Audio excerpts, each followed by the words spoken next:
Stage మీద ఉన్న రాఘవరావు గారు మాట్లాడాల్సిందిగా కోరుచున్నాం.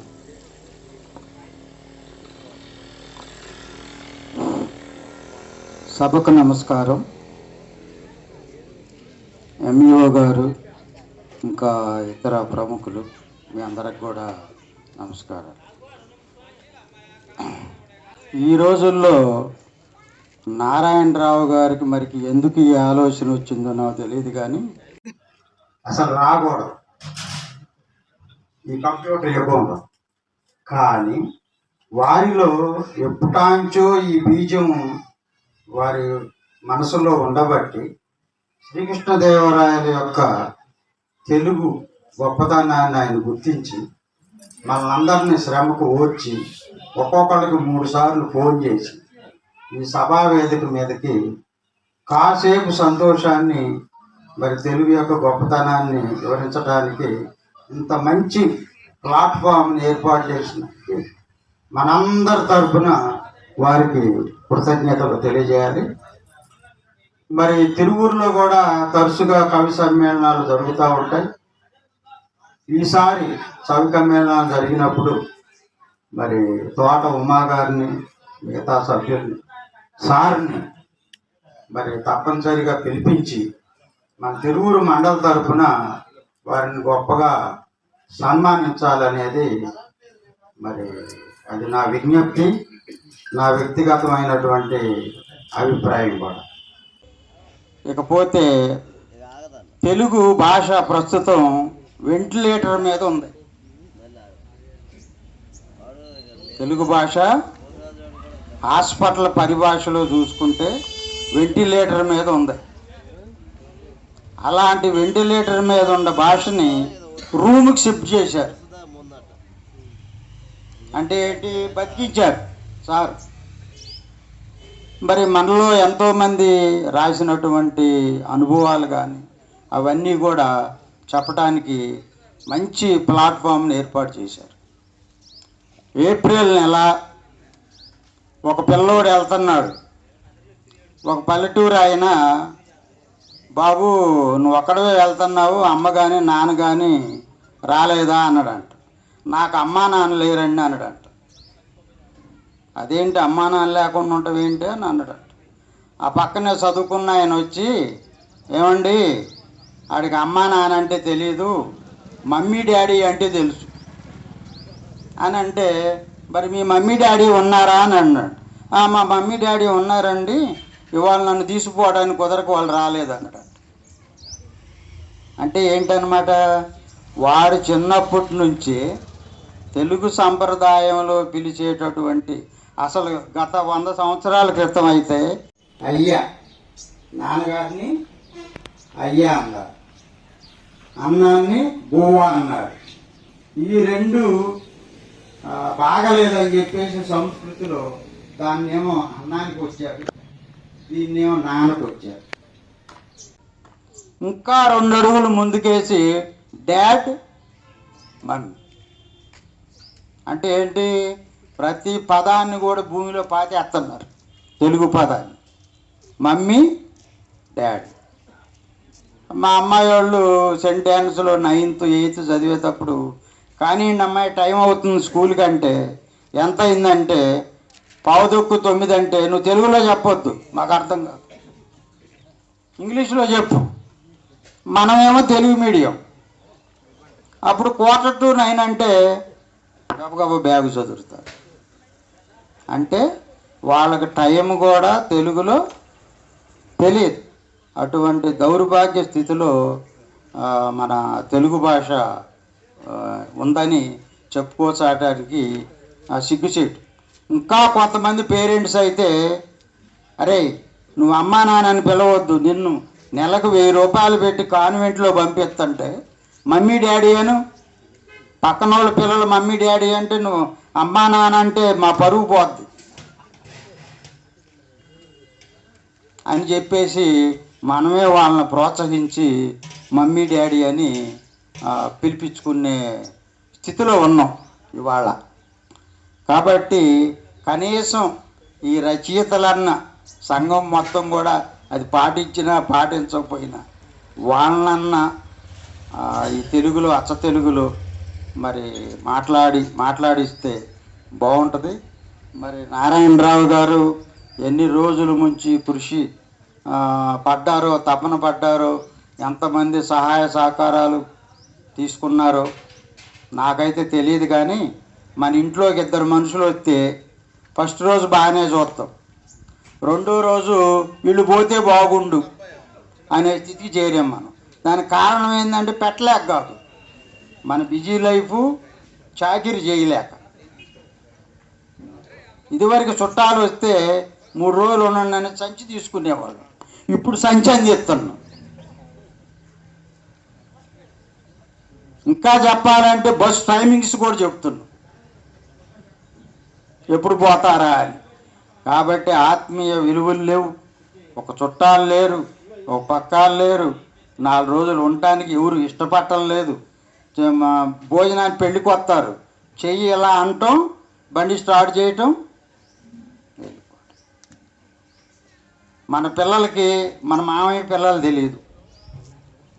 ఇంకొక గొప్ప దరిద్రం ఏంటంటే, ఇప్పుడు మనం ఎవరింటికైనా టీచర్ గారింటికి పోయినాం అనుకోండి, వాళ్ళు హోంవర్క్ చేసుకుంటున్నారు, మనల్ని చూసి వెంటనే గదిలోకి వెళ్ళిపోతున్నారు. అదేం దౌర్భాగ్యం అండి. అంకుల్ వచ్చారా, మాస్టర్ వచ్చారు అని వాళ్ళని బలకరిస్తే రేపు ఎక్కడన్నా వాళ్ళు ఏదైనా విజయవాడలో ఏదో ఆపదలో ఉంటారు. ఈయన మా నాన్న ఫ్రెండ్ అని వాడికి తెలిస్తే నేను కాపాడుతా కదా. వీళ్ళే గదిలో పోండి. ఒకసారి అయితే నేను ఒకళ్ళ ఇంటికి వెళ్ళే, బాగా తెలిసిన వాళ్ళు ఇంటి. ఆ అమ్మాయి కంప్యూటర్లో వర్క్ చేసుకుంటాం. అమ్మాయి బాబురావు అంకుల్ వచ్చారు అన్న. రెండోసారి చెప్పింది, చూసింది. మూడోసారి చెప్పింది, ఏంటంట బాబురావు అంకుల్ వస్తే ఏంటి, నేను ఇప్పుడు ఎంత బిజీగా ఉన్నా అని చేతరించుకో. అప్పుడు నేనే ఆ టీచర్ గారికి చెప్పా, ఏమండి ఇప్పుడు పిల్లల జోలికి వెళ్ళొద్దు, ఇటు మీ పరువు పోయింది, నా పరువు పోయింది, వద్దు, వాళ్ళ ఇదిలో వాళ్ళు ఉండి మన ఇద్దరం మాట్లాడుకుందాం అని చెప్పేసి నేనే సముదాయించి, ఇలాంటి స్థితిలో ఇవాళ పిల్లలు, పేరెంట్స్ అందరూ కూడా ఉండాలి. తర్వాత ఇక బట్టల విషయానికి వస్తే, తెలుగుదనంలో ఉన్నటువంటి బట్టలన్నీ పోయినాయి. పేరెంట్సే ప్రోత్సహించి అసభ్యకరమైనటువంటి బట్టలు కుట్టించి వాళ్ళని పెంచుతున్నారు. ఇప్పుడు లంగా ఓని ఉన్న అమ్మాయిని ఎవరైనా చూస్తున్నామా మనం? సంక్రాంతికి కూడా చూడటం. దానికి కారణం ఏంటంటే మోడర్న్ ప్రపంచం వచ్చింది, వాళ్ళు ఒప్పుకోవట్లేదు. పక్క వాళ్ళు కట్టుకుంటే మనం కూడా మన అమ్మాయికి అవి వెయ్యాలని చెప్పేసి ఇచ్చేస్తాం. కాబట్టి ఒక తెలుగు ఒకటే కాదు, తెలుగు సంస్కృతిని కూడా మనం కాపాడుకోవాల్సినటువంటి బాధ్యత ఉంది. కాబట్టి మరి కనీసం మరి నేనైతే వీలు పడదు అనుకుంటున్నా, కనీసం కొంతమంది అయినా కొన్ని సందర్భాల్లోనైనా మరి తెలుగుని బతికించుకోవాలి అని అంటే ముఖ్యంగా ఇలాంటి కార్యక్రమాలు ఎక్కువ పెట్టి మరి తెలుగు భాషని కాపాడుకుంటేనే మరి ముందు రోజుల్లో, ఇందాక ఎవరో చెప్పారు, చివరికి లిపి లేకుండా పోతుంది. అది వాస్తవంగా జరిగే పరిస్థితి ఉంది. కాబట్టి తెలుగులో మాట్లాడటానికి, తెలుగు నేర్పించడానికి, మరి తెలుగు భాషను కూడా మన పిల్లలకి అలవాటు చేయటానికి మన వంతుగా మన ప్రయత్నం చేద్దామని చెప్తున్నాను. దీనికి ఇప్పుడు మనం అందరం చేసేదానికి ఒక పద్యం చెప్తాను, ఇది జాగ్రత్తగా వినండి, అందరూ వినాలి. ఇత్తడి పొత్తడి ఈ రెండు ఎక్కడ దొరుకుతాయండి? ఇత్తడి ఎక్కడ దొరికిద్ది, పొత్తడి ఎక్కడ దొరికిద్ది? భూమిలోనే. రెండు లోహాలే. ఇత్తడి పొత్తడి రెండు లోహంబులైన పుత్రుడికిచ్చు విలువ పుత్రికకిచ్చున. పేరెంట్స్, మానవ ఈ భేదభావం కానవా, సమభావం చూపవా. అమ్మాయినేమో తెలుగు మీడియంలో, అబ్బాయినేమో ఇంగ్లీష్ మీడియం. ఏంట్రా అంటే అది ఎంత చదివినా కట్నం ఇచ్చి మళ్ళీ పంపాలి. ఇప్పుడు ఆయన ఎందుకు ఆమె మీద ఖర్చు పెట్టడం? అదే పిల్లోడు అనుకో, అమెరికా పోతారు, అక్కడ నుంచి డబ్బులు పంపిస్తారు, మనం ఉంచుకోవచ్చు. ఇద్దరు ఒక తల్లి కడుపునే పుడతారు, కానీ ఆయన తెలుగు మీడియం, వీడిని ఇంగ్లీష్ మీడియం. మరి ఇక సగభావం ఎప్పుడు చూపించేది? కాబట్టి అంటే ఈ రోజుల్లో చాలామంది చూపిస్తున్నారు, ఇద్దరిని సమానంగానే చదివిస్తున్నారు. మరి ఇలాంటి భావాలు కూడా మరి పిల్లల్లో మానసిక ఇబ్బందులు కలగజేసే పరిస్థితి ఉంది. ఒక ఆడపిల్లకి అనేకమైన హర్డిల్స్ ఉంటాయి. వీడు బ్యాట్ పట్టుకొని పోతే పోనీ వాడు ఆడుకోవాలి, అదే అమ్మాయి పక్కకు పోతే రిస్ట్రిక్షన్స్, అమ్మని అడగాలి, నాన్నని అడగాలి, వీళ్ళిద్దరు లేకపోతే అన్నయ్యని అడగాలి. ఇటువంటి రిస్ట్రిక్షన్స్ ఉన్నాయి. కాబట్టి పిల్లలకు కూడా కొంత బాగా మంచి తెలుగు భాషలో మంచి ప్రావీణ్యం. ఇప్పుడు మనం రాసిన పుస్తకం వాళ్ళకి ఇస్తే వాళ్ళు చదవరండి. అసలు ఇంకొక గొప్ప బాధ ఏంటంటే, బాబురావు మాస్టారు తెలుగు పద్యాలు రాస్తారు, వాళ్ళ ఇంటికి పోతే ఆ పుస్తకం ముందేస్తారు చదవ. కాబట్టి వాళ్ళ ఇంటికి పోకూడదు. మరి ఎవరికి చూపించుకుంటాడు ఈయన? ఒక చదివి నాకు సలహా చెప్పండి మాస్టర్, ఏమైనా తప్పులు ఉంటే సరి చేసుకుంటాను అన్నాం అనుకో, ఆయన ఇప్పుడు మనం ఏం చెప్పాలా? డిఏ ఎప్పుడు ఇస్తారు, పిఆర్సీ ఎరియర్ ఎప్పుడు ఇస్తారు? మీ పిఆర్సీ ఎరియర్ ఇస్తే మీరేం నాక చేయించుకుంటారు. నువ్వేం చేస్తారంటే నా యూనికాన్ బండి మార్చి ఇంకో బండి తీసుకుంటా. ఇవి ఇప్పుడు మనకు కావాల్సింది. మరి అటువంటి ఇప్పుడు శ్రీకృష్ణదేవరాయలు ఎన్ని సంవత్సరాలు అవుతుంది చనిపోయి? ఆయన తెలుగు పట్ల మక్కువ చూపించి అనేకమైనటువంటి కవుల్ని ఆయన ఆస్థానంలో ఉంచి వాళ్ళ మంచి చెడ్డలు చూస్తూ వాళ్ళకి జీతాలు ఇస్తూ, మరి తెలుగు ఆముక్త మాలేదని ఆయన కూడా కవి, మరి ఆముక్త మాలేదని రాసిండంటే ఆ ఆముక్త మాలేద అనే బిట్టు అనేకమైన కాంపిటేటివ్ ఎగ్జామ్స్లో వచ్చి మార్కులు సంపాదించుకొని ఉద్యోగం తెచ్చుకున్న వాళ్ళు ఉన్నారు, తెలుగు వాళ్ళే కదా. కాబట్టి ఇప్పుడు నన్న ఎవడో తెలియదు, తెక్కన్న ఎవడో తెలియదు. తెక్కన్న అంటే నిజంగా తెక్కలోడు అనుకుంటారు ఇప్పుడు పిల్లలు. అలానే ఇవాళ జనం కూడా ఎట్టున్నారంటే, మజ్జిగిస్తామంటే ముందుకు రాని జనం, కళ్ళు పోస్తామంటే కదిలి వస్తారు. మజ్జిగిస్తామంటే ముందుకు రాని జనం, కళ్ళు పోస్తామంటే కదిలి వస్తారు. రెండూ వైటే, రూపం ఒకటే. మేలు చేసే మజ్జిగ కంటే కీడు చేయు కళ్ళు మేలని తలసు నేటి జనం, మానవా ఈ వింత కానవా. ఇలాంటి భావాలు ఉన్నాయి. మరి కళ్ళు అయితే ఒక్కచోట కూర్చుంటే అమ్ముడు పోతుంది, అందరు ఆడికే వచ్చి తాగుతారు. పాలు అయితే ఇల్లు తిరిగి పోయాలి. చూసారా, ఉపయోగకరమైందేమో ఇల్లు తిరగాలి, కీడు చేసేదేమో ఒక్కచోట ఉంటే అమ్ముడు పోతుంది. ఇంకొక ఉదాహరణ చెప్పాలంటే, క్యారెట్ తెలుగు, స్వీట్ ఇంగ్లీష్, రెండు బల్ల మీద పెట్టండి, 2 కేజీలు. ఏది తొందరగా అయిపోద్ది? ఇంగ్లీష్ తొందరగా అయిపోద్ది, అంటే స్వీట్.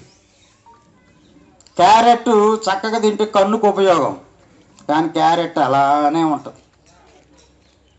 అంటే ఏంటి? దీన్ని మనం గ్రహించాల్సింది, మన నాలుకకి ఏది రుచికరమైన పదార్థమో అది మన బాడీకి హానికరం.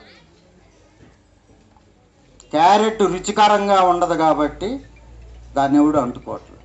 అట్లాగనే అమెరికా పోవాలి, ఇంగ్లీష్ నేర్చుకోవాలి, అక్కడ డబ్బులు సంపాదించాలి, మన ఇండియాకు పంపాలి, మా నాన్నోళ్ళు ఎకరాలు పొలాలు కొనాలి, ఇది కాన్సెప్ట్ ఇప్పుడు.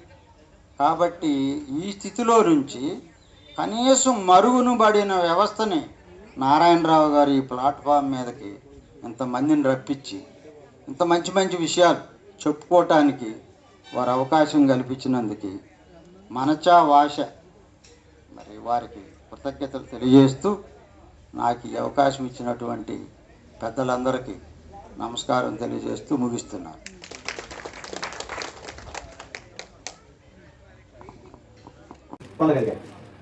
ఇవాళ ప్రభు కుమార్ గారు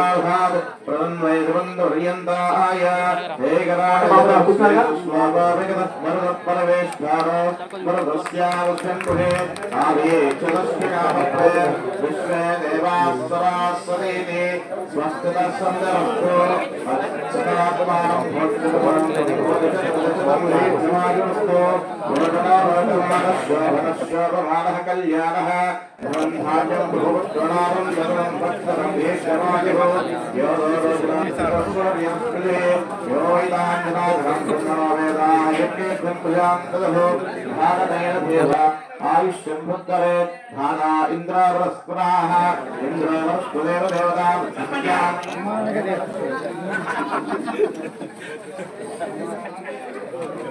నారాయణ ప్రభు కుమార్ గారు పాప నూజివీడ్ నుంచి వచ్చారు. వచ్చిన